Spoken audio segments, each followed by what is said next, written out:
Olá, boa tarde. Você acompanha agora os principais destaques do Brasil e do mundo desta sexta-feira, dia 24 de fevereiro. Começamos essa edição com um alerta do Instituto de Pesquisas Espaciais sobre o desmatamento na Amazônia Legal. O mês de fevereiro nem acabou ainda e os dados divulgados hoje apontaram que até o dia 17, 209 quilômetros quadrados foram desmatados. É a maior marca para o mês da série histórica, iniciada em 2015.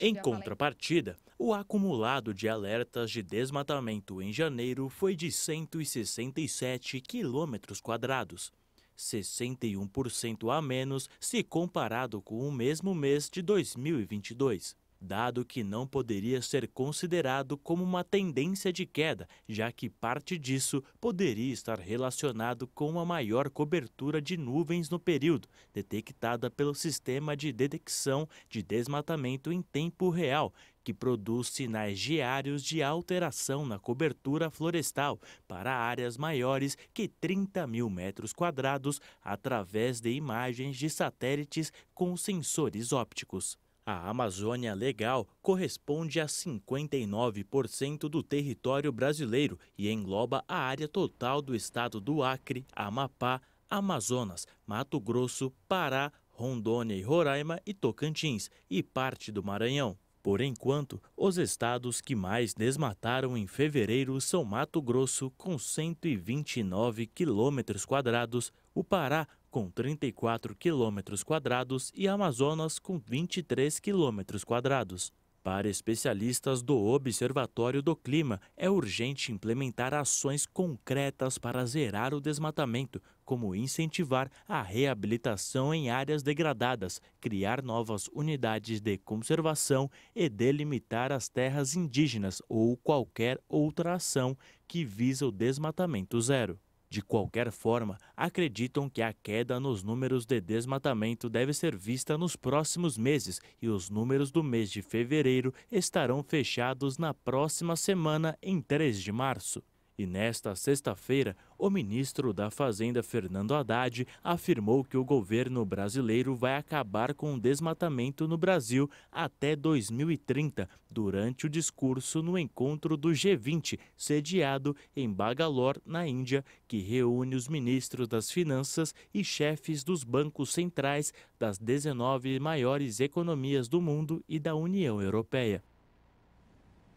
Pelo destaque internacional, o presidente da Ucrânia, Volodymyr Zelensky, afirmou hoje, data que marca um ano de guerra com a Rússia, que o povo ucraniano vai fazer de tudo para que o conflito termine ainda este ano com a vitória do seu país.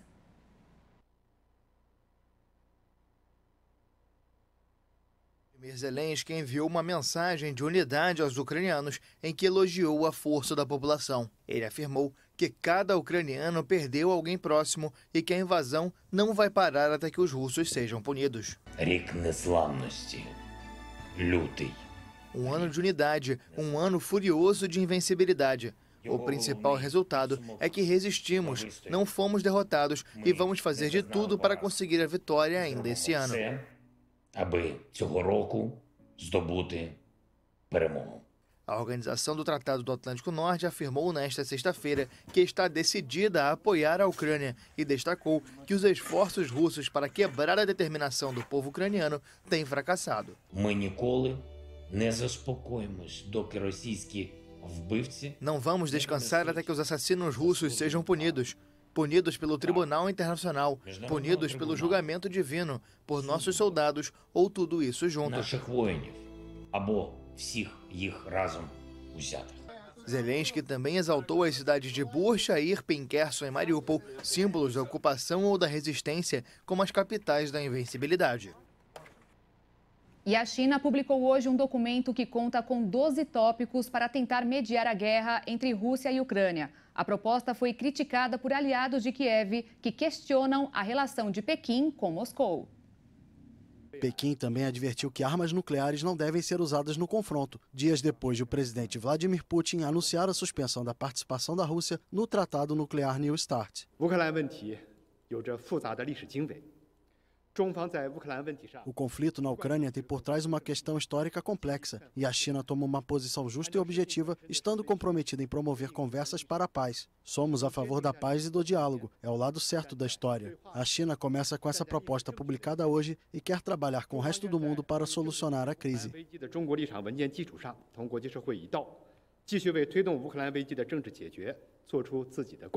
O documento foi imediatamente criticado por aliados ucranianos. O conselheiro de Segurança Nacional dos Estados Unidos, Jake Sullivan, ironizou a proposta e declarou que ela deveria acabar logo no primeiro ponto, que pede o respeito à soberania dos países.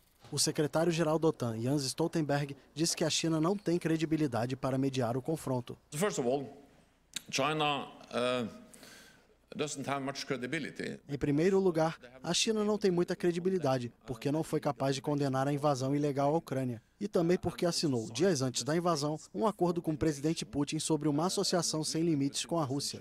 President Putin on limitless partnership with Russia. Já a encarregada dos negócios da Embaixada da Ucrânia na China acusou Pequim de conversar apenas com Moscou. Na minha opinião, se é o caso de neutralidade, a China deveria falar com ambas as partes, Rússia e Ucrânia. O que vemos agora é a China falando bastante com a Rússia, mas não com a Ucrânia. Mesmo se posicionando de forma neutra no conflito, a China mantém fortes laços com a aliada Rússia. Na quarta-feira, o chefe da diplomacia chinesa, Wang Yi, participou de uma reunião no Kremlin com o presidente Vladimir Putin e com o ministro das Relações Exteriores da Rússia, Sergei Lavrov. Na ocasião, Putin afirmou que a relação entre Rússia e China é de grande importância para a estabilidade da situação internacional. A Caixa Econômica Federal anunciou nesta sexta-feira que suspendeu de forma definitiva os empréstimos consignados para quem recebe o Auxílio Brasil, que agora vai ser chamado de Bolsa Família. Quem já tem contrato deve continuar pagando a dívida. Nesta modalidade, cada pessoa pode comprometer no máximo R$ 160 por mês com as prestações e pagar juros que anualmente representam 51%. Existem mais 11 bancos ou instituições financeiras onde é possível fazer contratos. E a Meta lançou a assinatura paga do Facebook e do Instagram, na Austrália e na Nova Zelândia. Países que vão servir de teste para que esse novo serviço de certificação, que até então são gratuitos nessas redes sociais. O serviço vai custar o equivalente a R$ 61 na web e R$ 77 nas plataformas móveis iOS e Android. Os usuários que apresentarem documentos de identidade vão poder solicitar um selo para garantir a autenticidade e maior proteção contra falsificações, além do acesso direto ao atendimento ao cliente e mais visibilidade.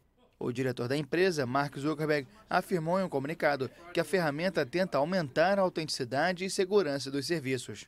Especialistas acreditam que o exército de criadores de conteúdo, influenciadores e celebridades que dependem dessas redes podem ser os principais usuários do serviço, já que muitos reclamam das dificuldades na resolução de problemas técnicos e administrativos. Analistas se surpreenderam com o lançamento do serviço de verificação pela Meta semanas depois do Twitter ter adotado uma medida parecida com resultados abaixo do esperado.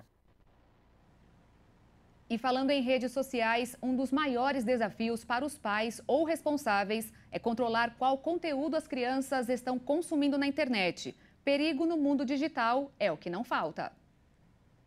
A internet contribui sim e muito para o desenvolvimento do público infantil, como, por exemplo, a possibilidade de descobrir coisas novas, desenvolver a criatividade, criar conteúdos e participar efetivamente da construção de uma sociedade melhor.